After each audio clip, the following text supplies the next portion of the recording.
The question is, I call the Honourable Member Chris Whāwhoi. Talohini. Talohini, Mr Chair. Thank you very much to the Minister and the Chair for being so frank about the motivation behind this part, and I don't want to take up a hell of a lot of time in terms of speaking to part two.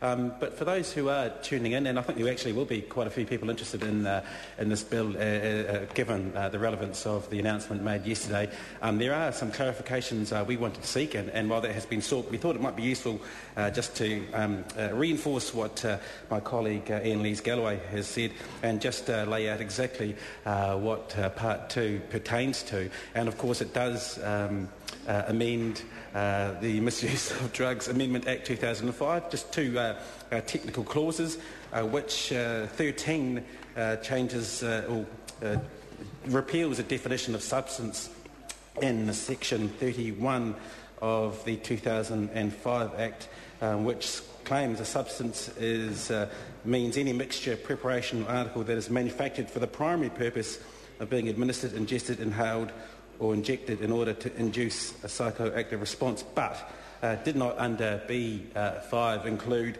hazardous substances as defined under the Hasno Act of 96.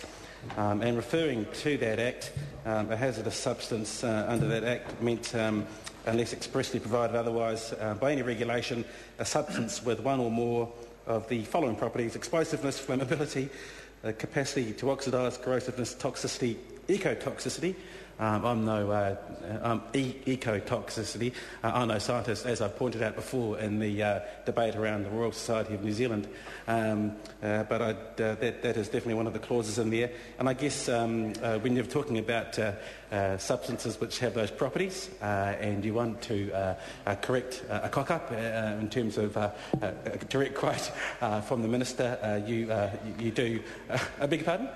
It is a very technical term, and maybe it will come up tomorrow when we do again debate the Royal Society of New Zealand bill. But it is, when you're looking at Part 2 and you're looking, Minister, at correcting this legislation, I guess when you're dealing with those properties, it is a positive move which we will support, as we are supporting this bill in its entirety and the SOP that the Minister has put forward.